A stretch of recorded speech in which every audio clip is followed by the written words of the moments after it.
queridos colegas, bienvenidos a la Semana del Turismo de Romance. Hoy para mí es un gran placer, un gran honor tener a José Cantero con nosotros desde España. José es un experto en marketing de turismo y ha trabajado muy de lleno con el turismo experiencial, que él mismo nos va a contar. José, ¿cómo estás? Muchas gracias por estar con nosotros. Bueno, pues buenos días para vosotros y buenas tardes para mí desde España. Así. Aquí en pleno verano madrileño, casi estamos hoy en 37 grados. Oh. Pero bueno, es el verano madrileño, el verano español. Sí. Calor.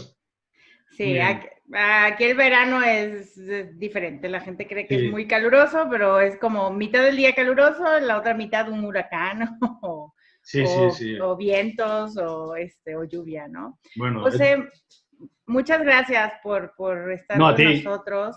Cuéntanos un poquito de cuál es el enfoque del turismo experiencial y luego un poquito de cómo llegaste a tu metodología Hosperience. Bueno, pues, a ver, esto como todo en la vida es un recorrido profesional. Yo llego al turismo experiencial a través del marketing experiencial. Es una de las cosas que siempre hago mucho hincapié, porque muchas veces me preguntan, ¿y esto del turismo experiencial cuándo surge? ¿Cómo surge, no?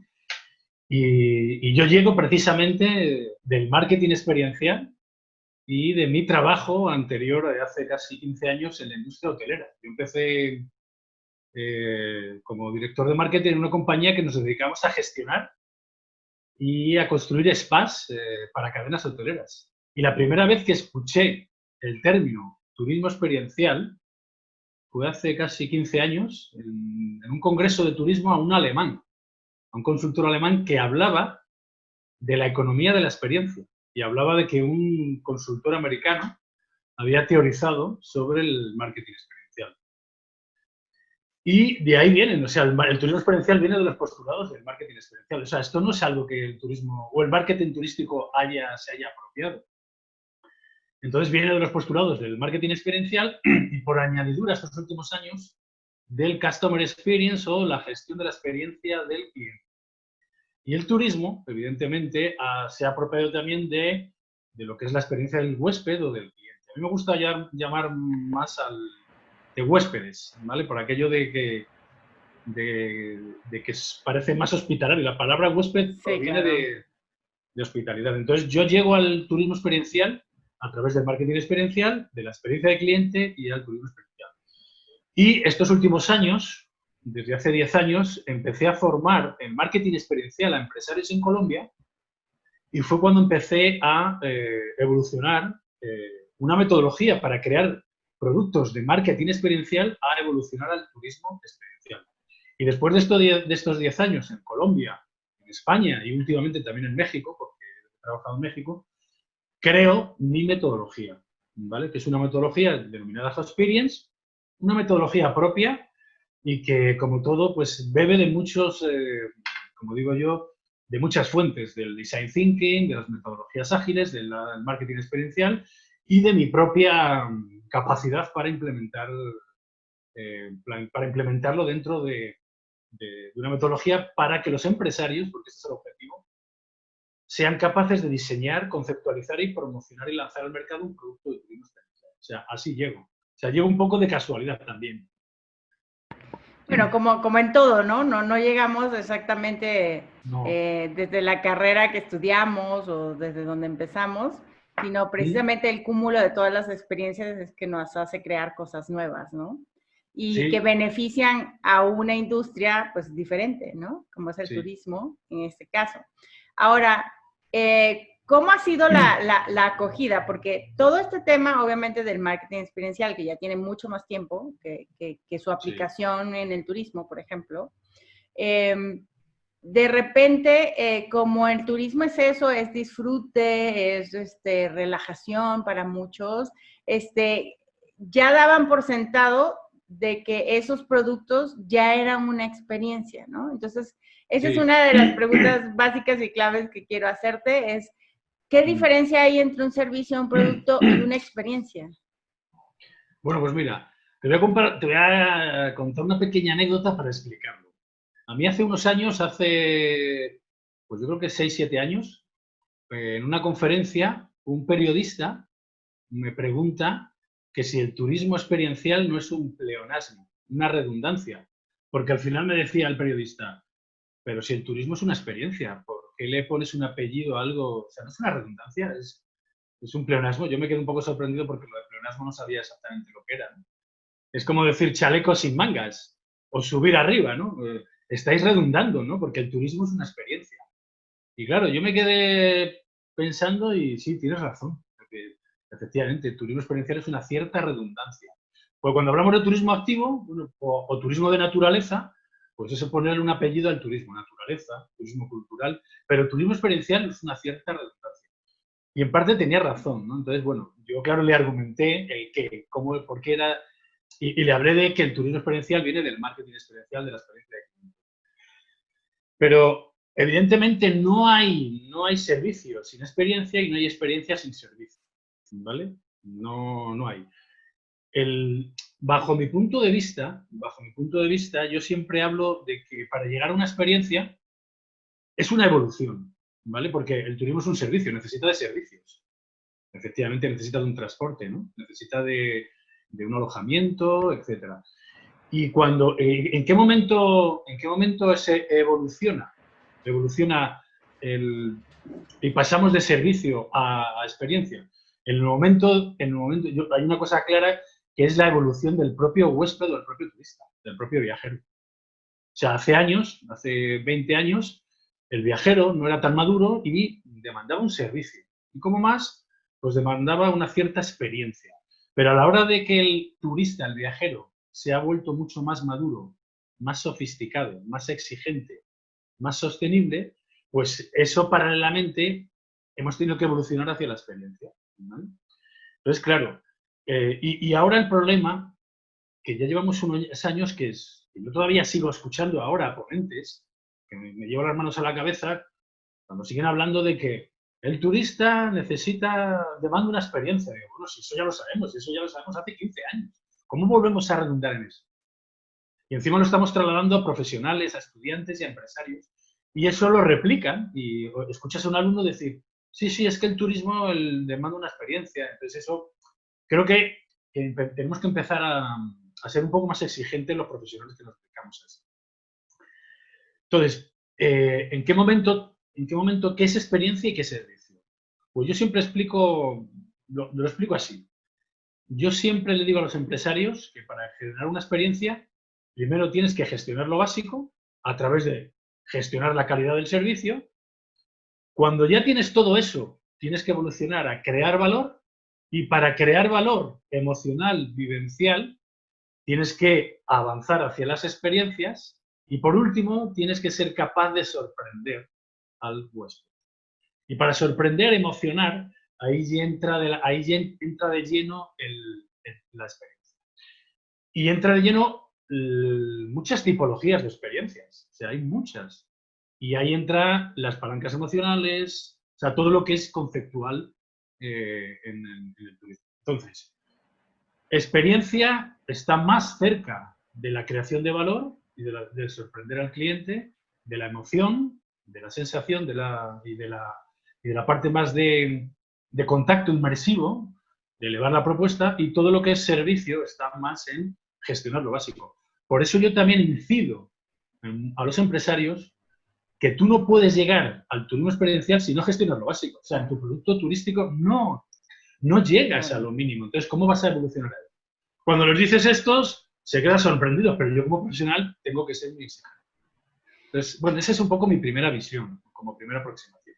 Sí, y es que como lo tratas desde el punto de vista de la evolución, pues realmente eso es, ¿no? No es que la experiencia quita algunos elementos del servicio, sino al contrario, después de que te haces maestro en tu servicio, ¿no? Maestro en hospitalidad, maestro en lo que haces, entonces ya empiezas a crear valor, a conocer mejor a tu cliente para poder brindar una experiencia. Ahora, dentro del turismo de romance, pues el turismo de romance surge como esa unión del turismo y los eventos, ¿no? Y básicamente es celebrar mientras estás haciendo un viaje, ¿no? Básicamente ese es como el concepto más básico del turismo de romance. Obviamente son celebraciones y son eventos familiares, eventos pues muy emotivos, eventos que por su carácter y su emotividad pues no hay o no debería haber margen de error, porque esas son cosas que no se pueden repetir, no te puedes casar 2 veces, bueno, eventualmente sí puedes, pero no es el mismo impacto. No. ¿No? No puedes hacer como un baby moon 2 veces, ¿no? Entonces, implica que los prestadores de servicios que estén muy bien enfocados en prestar el servicio, que es lo mínimo, que es lo básico, y luego pues generar una experiencia, porque además estamos ya en la generación millennial, ¿no? O sea, prácticamente todos los mensajes de publicidad, de comunicación, todos los planteamientos están bajo la visión millennial, o bueno, lo que muchos mercadólogos pensaban que eran los millennials. Y estamos siendo bombardeados como con la palabra, ¿no? La palabra experiencia, y llega un momento, pues, que se pierde, que se confunde, lo que tú dices, la gente empieza a repetir cosas y realmente no llega a realmente concretar una experiencia. Ahora, tú has trabajado mucho en muchos países. Sí. ¿Nos puedes dar un ejemplo donde trabajaste con un servicio y se convirtió en una experiencia? ¿Nos podrías relatar un poquito esa parte? Uy, sí. A ver, sí que es verdad que cuando me propusiste la ponencia y hablar del turismo de romance, yo tampoco... Bueno, el concepto de turismo de romance en España no está tan arraigado. La verdad es que yo creo que ahí has hecho un trabajo importante. Y porque además aquí se habla de turismo, bueno, no sé si de bodas o turismo de celebraciones o turismo, no sé, o luna de miel, en fin, todo esto. Que dentro del mercado de los viajes o del turismo es muy importante, ¿no? Porque además mueve, evidentemente, toda esa industria, mueve miles de millones, ¿no? Y además. Pero has dicho tú una cosa importante. Y eso que el turismo de romance es muy evocador, la verdad. Muy evocador y claro, muy emocional, ¿no? Y has dicho una cosa importante que yo también he reflexionado, es que estamos en un contexto tremendamente emocional. O sea, tú ahí, yo me acuerdo también, claro, cuando hace 20 años uno se casa y la experiencia de casarte y los preparativos antes, durante y después, y claro, ahí no podía fallar nada, ¿no? Con todo lo que eso implica de todos los actores que hay alrededor, amigos, familia, dónde elegir el destino, etc. Entonces, partiendo de que estamos en un contexto muy emocional, y luego tú lo ves, bueno, alrededor del turismo de romance no solo hay bodas, hay mucho más. Claro. Partiendo de eso, tú me dices algún ejemplo. Pues mira, de cómo hemos evolucionado a servicio de una experiencia. Mira, te voy a poner un ejemplo de México. Yo trabajé con una iniciativa que se llama Turismo en Tlaxcala, en Tonali. Trabajé con unos empresarios, con una empresaria que tenían un restaurante que se llama Molino de los Reyes, que está en Tlaxcala, que por cierto también es un sitio muy recomendable, y esto fue hace 4 años, ¿no? Entonces, cuando yo hablaba con los empresarios y les decía, no sé, ¿qué producto quieres lanzar? ¿No? Me decían, es que nosotros tenemos un restaurante, tenemos una buena gastronomía. Ellos sí que tenían gestionado lo básico, muy bien, y querían avanzar en crear una experiencia gastronómica, ¿no? Y decir, bueno, ¿y qué podemos crear? Entonces, hablando con ellos, porque yo hablando con los empresarios, les pregunté, bueno, ¿y qué tiene de especial el lugar? ¿Qué tiene de especial el sitio? ¿No? El sitio era un antiguo molino que era del padre de una de la propietaria, ¿no? Entonces yo le digo, bueno, pues a lo mejor por ahí podemos crear una nueva experiencia, ¿no? Una nueva experiencia gastronómica. Lo siguiente es, ¿a qué tipo de público quieres generar una experiencia? ¿No? ¿A qué tipo de público? Y fue cuando ella me habló de algo que tenía una historia, un storytelling que fue la base para pasar de evolucionar de un servicio gastronómico a una experiencia gastronómica. Ella me hablaba que tenía unas cartas de amor de su padre hacia su madre cuando eran novios, y esas cartas todavía las mantenía, Y ahí fue cuando nos dije, uy, ahí hay una historia. Entonces fue cuando creamos un producto gastronómico que se llama Viaje al Romanticismo. Es una cena romántica de pedida de mano o para celebrar, en fin, un aniversario, etcétera, y volver al pasado de cuando alguien, los jóvenes o no tan jóvenes, escribíamos cartas de amor. Entonces, todo eso evolucionó a que de un servicio, una cena romántica, como las que habitualmente se trasladan en los restaurantes, se evoluciona a una cena romántica, a un viaje al romanticismo. Y a partir de ahí, ellos ya han evolucionado el proyecto a un hotel. Después de la cena romántica puedes dormir en la misma recámara, como llamáis vosotros, habitación que durmieron Lolita y en el mismo sitio de esa habitación donde dormían sus padres, y han evolucionado a que ellos también van a celebrar bodas. Entonces, bueno, claro, ¿qué es lo que ha pasado? Que de una cena romántica pues ya pueden ofrecer muchas cosas más. Entonces, bueno, ese sería un caso de cómo una cena romántica se puede evolucionar. Evidentemente hay una teatralización, hay una historia detrás, claro, y eso se ha convertido en una cena romántica que está comercializando, ¿vale? No es que sea el foco de ingreso suyo, porque no es el foco de ingreso, pero claro, date cuenta que si alguien hace una cena romántica, una pedida de mano, tendrás más probabilidades de celebrar la boda ahí, claro, en ese sitio. Pues ahí también está un poco la clave del producto, ¿sabes?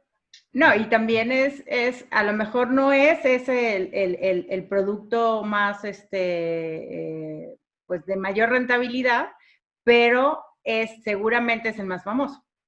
Sí, porque claro, una de las cosas que pasa en el turismo de romance, cuando está bien gestionado, cuando tiene una historia, más que storytelling es la historia, o sea, que de verdad tenga una base sólida de dónde crear esa historia, porque las historias aquí son totalmente indispensables, ¿no? Sí. Entonces, cuando hay esa historia y hay como ese involucramiento y donde tú dices, bueno, es un lugar donde es un restaurante, ¿no? ¿Cómo puede producir todo esto?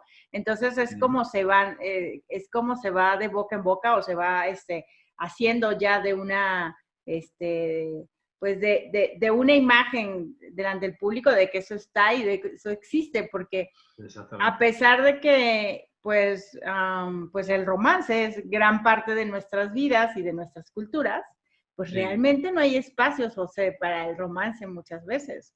O sea, hemos estado buscándolo a codazos, ¿no? Pero realmente no hay una vinculación o una vocación romántica, porque es como que si lo diéramos por sobreentendido. Oye, pues ahora que lo dices, es verdad que ahora reflexionando sobre eso, creo que debería haber más oportunidades de crear productos de turismo o experiencial, emocional, como queremos llamado, que trataran un poco esa parte del amor, del romance, pero no desde un punto de vista, como diría yo, un poco como de siempre, ¿no? Bueno, al final el amor, claro, ¿vale? Sí, pero hay muchos momentos en tu vida que a lo mejor sí que se necesita estamos hablando de cenas románticas, pero puede haber muchos más contextos, claro, que los empresarios del turismo y del romance podrían aprovechar, no lo sé. Y creo que la oportunidad viene un poco por ahí, porque cuando esto se plantea, los jóvenes realmente quieren escribir una carta de amor porque no están acostumbrados, pues quizás sí, porque no lo han hecho nunca y querrán saber cómo lo hacen. Y los que ya lo hemos hecho, queremos rememorar eso, porque yo hace que no escribo una carta y que si tuviera la oportunidad de eso, no sé si con alguien o no sé, con tu hija, no sé. Hay muchos contextos románticos o de amor hacia una persona, hacia tu hija, tu madre, tu padre, donde eso podría ponerse en valor. La verdad es que es una buena idea ahí, una buena idea tratar a evolucionar. No, y es que sí, al ser, pues, el turismo de romance así como tal, pues, está prácticamente conceptualizado en México desde el 2011, entonces realmente es un área bastante joven, que tiene una potencialidad tremenda, ¿no? Porque estamos acostumbrados a las bodas y digo, en México sí es como, las bodas son, pues, un evento social muy importante, y se ha vinculado mucho hacia la parte de los prestadores de servicio, ¿no? Ahora con todo este tema de la pandemia, uno de los aspectos que le pega al turismo de romance, a este producto de boda, es precisamente porque pues no puedes reunir a una gran cantidad de gente, no puedes viajar, no puedes hacer una cantidad de cosas. Sin embargo, queda abierta la puerta donde tú puedes viajar en pareja o puedes viajar en pequeños grupos, puedes hacer actividades al aire libre, o sea, sí hay opciones para hacer el 90% de los productos que incluye ya el turismo de romance, pero que realmente como modelo de negocio no se había tomado, ¿no? Que son todas estas experiencias, escalar estos servicios de restaurantes, de hoteles, incluso de guías de turismo. He visto productos en Chile específicamente donde los mismos guías de turismo son los que han dado como estos tours, estas visitas con un entorno romántico. Y lo que tú dices, a lo mejor no tienes que estar, y fíjate, esto es algo que estamos develando ahorita, a lo mejor no tienes que tener la pareja y tienes que estar enamorado, ¿no? Sino hacer un producto alrededor de eso, ¿no? Recuerdo también hay otro producto en Chile donde va la gente al viñedo de Casillero del Diablo y tienen una historia de que se aparece el diablo y todo esto, que está enfocado en un entorno romántico. Cuando tú estudias el romanticismo, todas estas cosas dramáticas, misteriosas, forman parte del romanticismo, ¿no? Bueno, una de las cosas que me encantó ir yo estuve en diciembre en Madrid, en diciembre y enero, fue visitar el Museo del Romanticismo, que me encantó, que pues, es maravilloso porque te da muchísimas ideas y te ayuda a conceptualizar el romanticismo, pues incluso como una forma de vida. Sí, efectivamente. Además es que tú has dicho una cosa que al final el romanticismo está muy conectado con el turismo literario y con muchas cosas. Pero mira, a raíz de lo que dices tú, creo que en España hace unos años, cuando he estado indagando un poco en proyectos que he visto, había una empresa que se dedicaba a hacer viajes de fin de semana, ya que a parejas que estaban pensando en casarse, ya sabes que esto de una boda, pues lo decides de un año para otro. Entonces, estaban pensando hacer tours, ¿vale?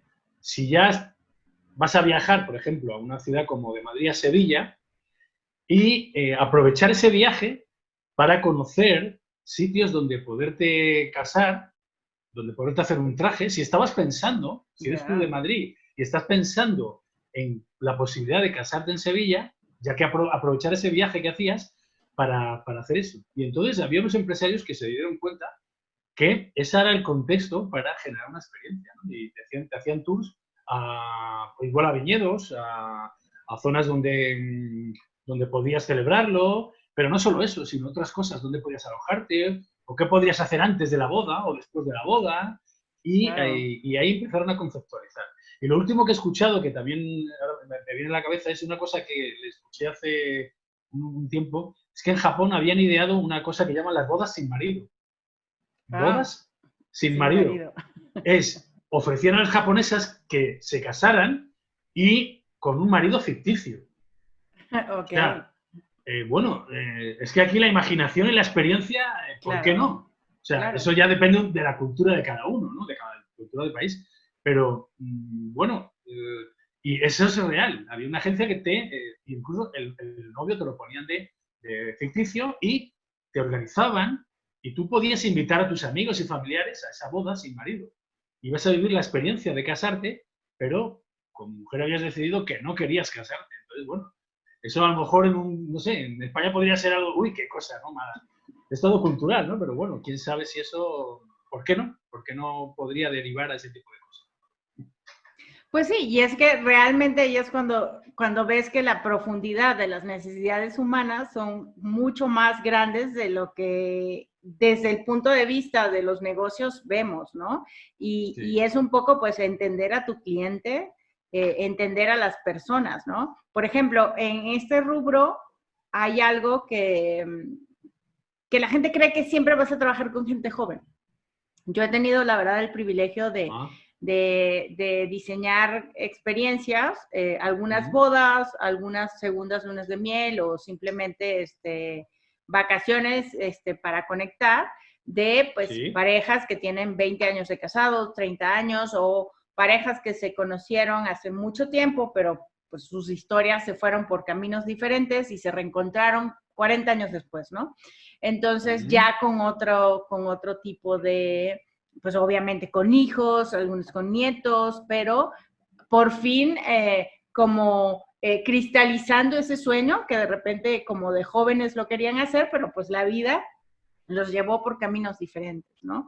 Entonces, ese no son historias extrañas. De hecho, si tú lo ves, esta historia perfecta de nos conocimos, nos enamoramos y nos casamos, realmente es de las menos, ¿no? Estas historias un poco más, pues, pasadas por la vida real, son mucho más comunes y la gente quiere celebrarlas de verdad, pero de repente se encuentra con productos, pues, que te tratan como novia de blanco de primera vez y te dicen, no. Sí, pues mira, ahora que has mencionado eso, me ha venido una anécdota que también me contaron y además son unas empresarias de México, de Tonatico, sí, creo que se llaman El Retache. Fijaos que me contaron una cosa que me dejó un poco sorprendido. Sus padres, cuando se casaron, hicieron un viaje de luna de miel, ¿vale? Y ellas tenían la motivación y la motivación emocional de que sus padres les llevaran a viajar a México a hacer el mismo viaje que hicieron sus padres de luna de miel. Fíjate la conexión emocional que puede haber de crear un producto o inventar algo. A mí me encantaría a lo mejor que mis padres me llevaran a ese viaje de cuando ellos se casaron en el año 1966-67, a ese viaje que hicieron y a ver cómo ha cambiado, qué es lo que hicieron. O que llevaran a sus hijos y a sus nietos. Claro. O sea, tú imagínate el poder de una agencia de viajes o una profesional como tú que fuera capaz de rememorar eso. Entonces, hay mucho por hacer y mucho que conectar en este sentido. La verdad es que ahora yo profundizando en este tema, que yo nunca había entrado en este mundo del romance y que tú, pues, no sé, me abren ventanas, ¿no? A decir, oye, es verdad que apuesta, y tú como profesional, a nivel, es que yo no he visto en el mundo, yo creo que tú eres pionera, o aquí en España sí que he visto Wendy Plan, o sea, gente que trabaja este tema, pero no le da el enfoque que le das tú un poco de experiencia, de qué hay más allá de este mundo. Y yo creo que se necesitan profesionales, incluso del turismo, que ayuden a profesionales como tú y al revés, ¿no? Que enriquezcamos esa parte, ¿no? Pero sí que es verdad que es curioso. No, y fíjate que aquí estamos desvelando varias cosas. Lo que acabas de decir de esta parte de la evocación de un tiempo que puede ser la luna de miel de tus padres, sí que puede ser algo una vivencia muy especial y un viaje familiar, pues bastante relevante, si pudiesen tener acceso al poder ir y visitar los mismos lugares o tener acceso al mismo itinerario, ¿no? Porque lamentablemente otro de los productos pues, ha cambiado. De la luna de miel, pues ha cambiado y se ha confundido totalmente, ¿no? O sea, con todo este tema de la tecnología y el acceso, muchas parejas organizan o creen que organizan su viaje y realmente lo que hay es un distorsionamiento de la experiencia de la luna de miel porque al no ser preparada por gente profesional, pues empiezas a tener pues contratiempos en los lugares, ¿no? Como por ejemplo que era mejor visitar un destino primero que otro, ya sabes, entonces empiezan a sentir lo básico, que son todos estos pequeños errores que se cometieron en la planeación de la luna de miel y no poderlo, pues realmente vivir, ¿no? Por ejemplo, uno de los pocos países que realmente se ha abocado como a crear rutas de lunas de miel ha sido Japón. Pero no solamente luna de miel, como ruta de luna de miel, sino mezclándolo con experiencias, ¿no? Entonces llegas a este lugar y en este lugar era famoso por el momento del té, ¿no? Todo lo que va alrededor del té. Entonces les enseñan a ellos, les dan una preparación y luego ellos mismos tienen que servirse uno al otro el té, ¿no? Con todo lo que eso involucra, ¿no? Van a ciertos lugares donde se hacían cierto tipo de vestidos y les enseñan a hacer. Entonces, como vincular esos lugares que ya están, vincular esas rutas que ya están, ¿no? Pero con la experiencia de la gente local, con lo que se vivía ahí, con esa evocación, ¿no? Sí, eso, oye, pues eso es tremendamente importante, porque mira, yo ahora pensando en mi viaje de luna de miel, que en el 2000 lo hice a Tailandia, es verdad que, claro, pues yo creo que fueron 10 días, y al final tú te das cuenta que fue un viaje, bueno, bien planteado por la agencia, porque además fuimos por una agencia de viajes aquí en España, muy consolidada, para asegurarte de que no iba a haber ningún problema. Pero no hubo ninguna intención de sorprender al viajero, de conectar ese momento, no. Aunque el hotel sabía que éramos viajeros recién casados, no hubo ninguna intención de elevar un poco la experiencia, ¿no? Y creo que hay ahí enormes oportunidades, porque es un contexto donde, bueno, claro, después de la boda, después de tantos meses de preparación, quieres relajarte y no quieres pero también quieres momentos de decir, a ver cómo me sorprenden, a ver o cómo yo sorprendo a mi mujer ya, qué hago, qué no hago, y al final te olvidas de todo eso. Entonces, bueno, es importante eso, ¿no? Es importante. Y ahí yo creo que el turismo experiencial, entendido como ese... Yo lo entiendo como el turismo experiencial hay que olvidarse del ver y estar en el sitio, ¿vale? A evolucionar al aprender y al hacer, ¿no? Entonces, claro, yo cuando mi viaje de luna de miel fue de mucho ver y mucho estar en sitios, y cuanto más sitios, pues claro, yo digo, yo no voy a volver a Tailandia, es ver y estar. Y quizás a mí ahora me hubiera gustado más lo que dices tú, hacer cosas, aprender cosas que estén conectadas con el momento de, oye, ¿cómo es una boda en Tailandia? ¿Cómo entienden el romance en Tailandia? ¿Cómo entienden la ceremonia que hicieran?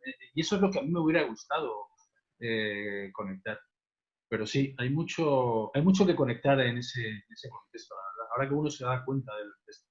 Mucho y que está ahí, o sea, una de las cosas que yo pues le digo pues a mis alumnos o a los empresarios con los que trabajo es, o sea, ya está, realmente no tienes que invertir en mucho porque ya está. Una de las cosas es, por ejemplo, los hoteleros, pues ahí está, tienes toda la infraestructura, tienes todo para hacer, y una de las cosas que yo siempre llego a cualquier hotel y siempre voy al área de concierge y le pregunto, oye, si se quiere entregar un anillo de compromisos aquí, ¿qué se puede hacer? ¿No? Y la mayoría de las veces los pobres conciertos se enloquecen, ¿no? Y empiezan a buscarte productos fuera del hotel. Y entonces ahí, claro, obviamente lo hago con toda la mala intención del mundo, de decir, pero ¿para qué lo mandas a otro lugar si aquí puedes armar muchísimas cosas, ¿no? Entonces, el intento es de que pensar fuera de la caja realmente y empezar a crear con lo mismo que tenemos, enfocarlo desde el punto de vista de la experiencia, de eso, de ser, de vivir, de conectar, porque ya lo de visito, ya se supone que ya está listo, ¿no? O sea, ya está, y el lugar es hermoso, hay un atardecer hermoso, o sea, ¿qué más se puede hacer, no? Incluso hay destinos turísticos que han como, ya sabes, ¿no? Que se ponen de moda y después bajan, y a veces les cuesta como retomar, ¿no? Entonces, por ejemplo, para mí es el caso de Acapulco es uno de esos casos en el segmento de romance, Sí. pero que sigue teniendo una importancia y tremenda porque el storytelling de Acapulco sigue estando, ¿no? Aunque el storytelling nació en los años 30, en los años 40 en Acapulco, cuando el Hollywood estaba en edad dorada y venían todos los artistas y todo esto, hay lugares icónicos de esa época, que de verdad pues no han podido como seguir explotando esa parte, ¿no? Pero ahora que hay mucha gente como característica de estas nuevas generaciones de evocar lo de antes y lo bonito, que podrían crear productos desde ese punto de vista, ¿no? O sea, no solamente tenemos que ser lo más nuevo, lo más, crear el hilo negro, como decimos aquí en México, sino realmente tomar esas fortalezas que ya tenemos, que la gente no los reconoce, pero pues sí hay que pensar, ¿no? O sea, sí hay, y ahí sí te preguntaría, en ese proceso de Hospins, por ejemplo, que tienes tú, ¿cómo es ese proceso de llevar?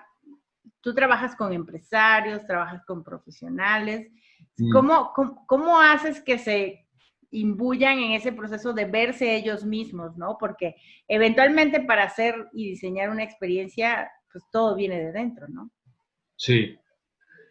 Bueno, la verdad es que, mira, después de tantos años, de 10 años sin haber trabajado, pues yo empecé en Colombia, luego en México, estuve en Tlaxcala, en el Estado de México, Tonatico, Iztapan de la Sal, y en Chiapas. Luego tiene oportunidad también de estar en Ecuador y en Perú y aquí en España. Sí que me he dado cuenta, bueno, hay algunas cosas curiosas, ¿vale? Lo primero es que las mujeres, o sea, las empresarias son más sensibles, bueno, en general, sois bastante más sensibles a interiorizar los conceptos del turismo experiencial. Por eso, ¿por qué? Porque, claro, estamos manejando emociones, estamos manejando conceptos, no sé, y los empresarios o empresarias, he visto que siempre son más reacios bueno, son menos valientes a la hora de hacer cosas, y eso es una de las cosas. ¿Yo qué es lo que hago? Claro, para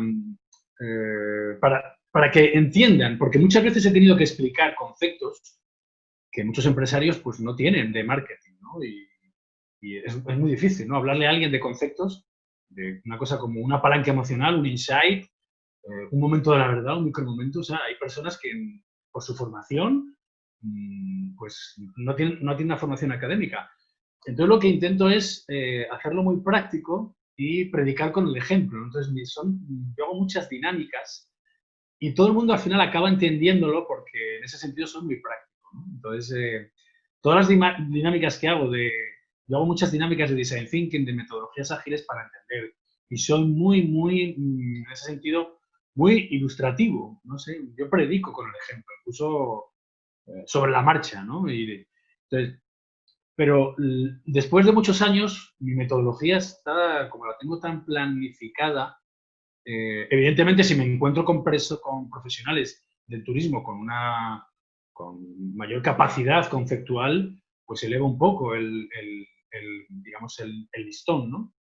Pero al final, si yo le digo, esto de un insight, ¿qué es? ¿No? Es una motivación oculta que tú tienes para viajar, ¿no? Entonces, les pongo un ejemplo y rápidamente lo entiendo. Pero en mi metodología, yo lo que creo es que está pensada desde, como digo yo, desde la base, o sea, desde la propia experiencia, ¿vale? Y yo le digo a los empresarios que al final todo es muy intuitivo, es todo muy de poner en práctica, de cómo sorprender, de cómo tú sorprendes y ponerlo en práctica, ¿no? Y ponerlo en práctica y de también tener un equipo de personas que te sigan y te entiendan. Entonces, bueno, es una metodología que en ese sentido creo que he logrado tener mucha cercanía con las personas que lo están haciendo. Y también te diré una cosa, sí que prefiero muchas veces a empresarios a profesionales del turismo que están todavía muy encajados en ciertas cosas. Y muchas veces me encuentro no con cierta, bueno, distancia, pero al final me dicen, no me vas a enseñar nada, no, esto ya lo sé, ya lo he puesto en práctica. Entonces, sin embargo, los empresarios, incluso las empresarias, son mucho más cercanos a eso. Entonces, bueno, es un poco ahí es donde encajo mi metodología. Sí, porque a veces esta parte es, exactamente, es no aprender nada nuevo, pero sí es hacer algo que no has hecho. Sí, ahí es exactamente. O ¿No? hacerlo de otra forma que no habías pensado.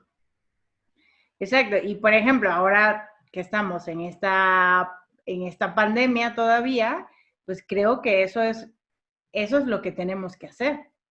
Es repensar de nuevo y hacer las cosas que no hemos hecho o hacerlos de la forma en que no habíamos pensado.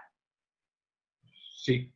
Mira, hablando de eso, hay un ejemplo que yo pongo muchas veces en mis dinámicas, que es en el servicio de... Hay un servicio que es regalar flores, ¿vale? Que todos hemos utilizado en algún momento de nuestra vida. Claro. ¿A quién no ha regalado flores para declararte a una mujer? O bueno, pues bueno, también hay situaciones más luctuosas, ¿no? Pero fíjate, hay una empresa que yo conocí hace 4 años, que lo están haciendo aquí en España, que se les ocurrió, oye, esto de regalar flores, aquí bueno, como en México hay un servicio, tú llamas por teléfono y dices, manden flores mañana a tal hora, quiero que estén un ramo de flores a tal persona y se las entregan, ¿vale? Bueno, pues tú puedes hacerlo perfectamente y esa empresa gestiona lo básico. ¿Y qué flores quiere? Estas. ¿Y qué quiere que pongamos en el mensaje? Esto. Vale. Entonces, hubo una empresa que se dio cuenta que tenía que hacer algo diferente. ¿Vale? ¿Sabes lo que hicieron? Que me pareció, las personas que regalamos flores, ¿qué es lo que queremos? Yo como hombre, ¿qué es lo que quiero? Conocer la reacción de la persona a la que le estoy regalando flores, ¿no? Eso es lo que queremos. Claro. Entonces, ¿sabes lo que hicieron? Esto fue una empresa, este ejemplo lo vi hace 4 o 5 años en una empresa en Estados Unidos. Pero esto ya se ha llevado aquí a España, una empresa en Barcelona. Pero lo que hicieron es, vamos a grabar el momento y cuando estemos entregando las flores, le grabamos el momento y ese momento te lo graban y lo puedes visualizar en directo a través de tu móvil. Qué y si bien. No estás, luego por vídeo te mandan el vídeo y ves la reacción de las personas. O sea, si puedes regalar flores a alguien que acaba de dar a luz, claro. Tiene un hijo, tal. Y claro, yo digo, uy, esto increíble, ¿no? Entonces, ahora en este contexto de pandemia, donde evidentemente, pues, y este tipo de servicios se ha demandado más, ¿vale? Porque quizás a lo mejor, hombre, a mí me gusta también regalar flores y dárselas yo presencialmente. La verdad que no puedo, me gustaría. Entonces, ¿qué quiero decir con esto? Que muchas veces el turismo de romance es esto también, ¿no? Es como yo en un servicio, una cosa que nunca había pensado, puedo convertirlo en una conexión emocional. Al final, lo de regalar flores es algo que que todo el mundo hace lo mismo y en este sentido esta empresa. Y aquí en España ya hay una empresa en Barcelona que lo está haciendo con tremendamente éxito. Y ahora creo que por lo que he visto, en esta etapa de confinamiento, están teniendo mucha más demanda porque además cumplen todas las medidas de seguridad, etcétera. Claro. Entonces, bueno, fíjate la cantidad de posibilidades que hay conectadas con el turismo de romance, ¿no? Esto de regalar flores, imagínate para regalar otras cosas. Y ahora yo pienso, pues llegó esta pandemia realmente para retarnos a vernos, ¿no? Sí. Y a replantearnos, cosa que yo creo que no hubiese pasado si hubiésemos tenido la misma dinámica de antes. No, de hecho, no sé si a ti te ha pasado como profesional, pero yo, en España empezamos el confinamiento el 14 de marzo. A las 4 semanas yo había lanzado un proyecto mío que se llama Travelodge, que es apaga tus viajes, enciende tu ordenador, que eran viajes virtuales. Cuando yo siempre veía el turismo virtual como con muy pocas oportunidades.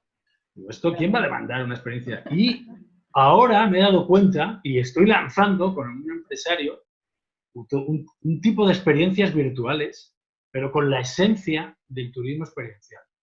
Y nos hemos dado cuenta la potencialidad que tiene el turismo virtual. ¿Por qué? Porque el turismo virtual no solo es ver un vídeo o no, fíjate esto, la conexión que puede haber entre tú y yo que estamos conectando y yo podría enseñarte aquí cosas de mi alrededor, podría crear un storytelling, y de hecho ya ha habido experiencias que yo ya he hecho con empresarios de turismo de Colombia, de una experiencia de turismo de café, que ahora voy a conectar en septiembre, conectando el mundo del café y del vino, y con un producto de turismo que llamamos transcontinental, ¿no? En fin, entonces, parece mentira que haya tenido que venir la pandemia para generar... Oye, yo no sé si habrá bodas virtuales, ¿eh? Pero a lo mejor alguien se quiere casar presencialmente y los invitados a acudir a la boda virtualmente, que creo que eso yo no sé si se puede hacer. Oye, ¿por qué no? Si eso es plenamente posible. Y te aseguro que si lo haces bien, hay tecnología para ello. O sea, tú la boda la celebras presencialmente con las personas más allegadas a ti, 10, 12, y el resto lo va a vivir virtualmente. Y lo puede vivir una persona, un amigo tuyo que esté en Colombia, en México, en España. Claro. Y, ¿por qué no? Te aseguro que a lo mejor... Oye, aquí hay un nicho de mercado, no lo sé, yo no sé si esto llegará, pero yo si tuviera que... Sí. Yo si tuviera ahora que aplazar mi boda y decir, bueno, ¿y cuándo la voy a celebrar? Pues no lo sé. A lo mejor me decidiría por hacerlo presencial para 10 personas y al resto le diría a mis amigos, a mis hermanos o tíos, sobrinos que están lejos, de, oye, mira, os vais a conectar, vais a vivir el momento, o sea, no vais a poder vivir toda la boda, porque eso es complicado, pero quizá los principales momentos emocionales los vais a vivir conmigo. Eso es posible técnicamente. Pues es otra ventana que se abre para no hacerlo literalmente, que sí se ha hecho, más bien es cómo crear la experiencia a través de la virtualidad, ¿no? Y eso es algo que está abierto ahorita, que sí hay parejas que lo están haciendo, pero pues hace falta pues pulirlo y crearlo dentro de la parte de la experiencia, ¿no? Claro, necesitan profesionales que te digan, bueno, es que no solo es que te pongan una cámara y que las personas vean cómo te casas. No. Sí. Eso es lo básico. Ahora fíjate, imagínate que vamos a sorprender a todos los que nos están escuchando y de repente les vamos a poner, yo qué sé, la música que a todos nos conectó de un viaje que hicimos. Claro. Ahí entras tú como profesional. Claro. No lo sé, o sea, bueno, habría muchas posibilidades, ¿no? De generar una experiencia y de conectar emocionalmente, virtualmente. Sí, lo que he visto y la intención de la Semana del Turismo de Romance es precisamente cada quien desde su especialidad, pues como que empezar a vislumbrar y abrir esas ventanas que están ahí, que se presentaron, pero que de repente hace falta pues valentía para abrirlas, ¿no?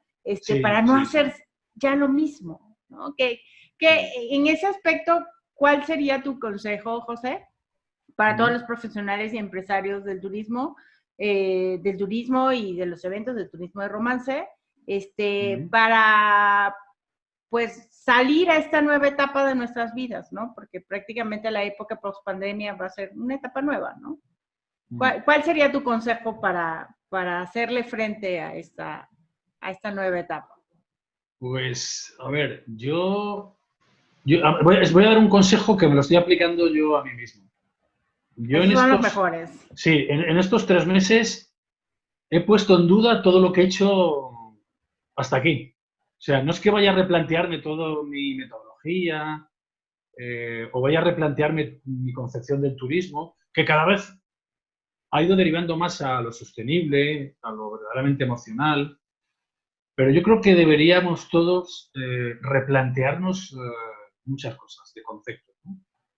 Entonces, yo lo que les diría es, el primer consejo es replantéate a nivel profesional cómo a partir de ahora quieres hacer las cosas más que más te satisfagan, que más proyección puedas tener, que más sean capaces de transformarte, que más sean capaces de aportar valor. O sea, replantéate todo eso que tienes, ¿no? Porque yo me he dado cuenta que hacíamos cosas mirando muchas veces la rentabilidad, ¿no? Esto, bueno, no sé, bueno.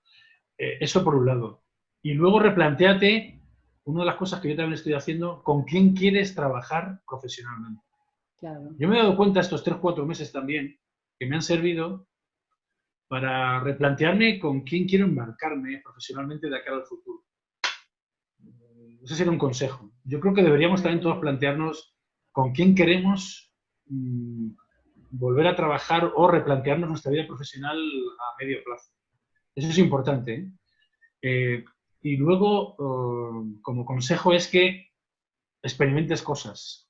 Experimentes porque hay una ventana de oportunidad ahora de plantear cosas que todo el mundo está esperando. Porque como todo el mundo ahora está en situación de, bueno, como todo esto va a cambiar, a ver qué cosas nuevas estoy viendo en el nuevo contexto.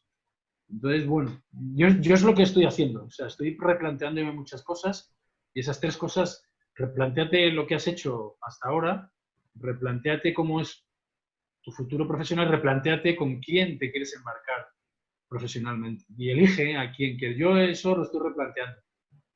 Eso es un camino duro porque vas a tener que dejar cosas en el camino, personas. Claro. Pero bueno, saldremos fortalecidos de esto. Ahora también ya te digo otra cosa. No sé si el turismo va a cambiar tanto como estamos viendo, ¿eh? No lo sé si cuando haya una vacuna, cuando todo esto cambie, mentalmente necesitemos olvidarnos de todo esto y volver a lo de antes. No lo sé. Ojalá los que hayamos sido un poco valientes o podamos decir que, oye, porque la situación económica es complicada, profesional, a mí también me está afectando profesionalmente a nivel económico, ¿eh? A todos, sí. A todos. Los que salgamos fortalecidos mentalmente y económicamente, o podamos aguantar, podamos decir, oye, lo que hice ha servido para inspirar a otros empresarios y para ayudar a otros empresarios, porque ahora necesitamos mucha ayuda también profesional, ¿eh? Sí. Mucha ayuda profesional, pero bueno, no sé. Es un poco el consejo que quedaría. Muy bien, pues muchísimas gracias, José. Muchísimas gracias por estar con nosotros en la Semana del Turismo de Romance. Pues ya todos los que quieran saber más de lo que está haciendo José, dejamos aquí toda la información, su web, sus redes sociales, para estar más en contacto y empezar como a darle más fuerza a estas ideas y a estos pequeños influjos de luz y de dinamismo para lo que viene, ¿no? Sí. Entonces, pues muchísimas gracias, José. No, gracias a ti, y de lo que se trata es de inspirar, de movilizar y de una cosa que a mí me pasa habitualmente o algunas veces, que te llama un empresario y te dice, oye, mira que tu formación, mira lo que tú dijiste, me cambió la vida profesional y personalmente. Si esto sirve, que a mí también me ha pasado, ¿eh? Yo he recibido formaciones o he conocido a personas que al cabo del tiempo le he dicho, oye, pues mira, me cambió la vida personal y profesionalmente. Ojalá, mira, esta primera aproximación contigo y mi primera aproximación al turismo de romance te pueda decir, oye, dentro de unos meses, oye, me cambió la vida profesional porque, mira, indagué más, o mira, lanzamos algo conjuntamente del turismo de romance, o mira, México y España pusimos en valor el destino, que eso es lo importante. Estamos aquí para esto, para cambiar la vida de las personas, que esto es lo más importante que le puede pasar a un profesional a una persona. O sea que gracias a ti y gracias a los que nos estáis escuchando. Pues muchas gracias y esperamos todos eso. Entonces, muchísimas gracias, José. Nos despedimos. Gracias a todos. Para seguir en la Semana del Turismo de Romance. Gracias. Muy bien. Gracias. Chao. Bye.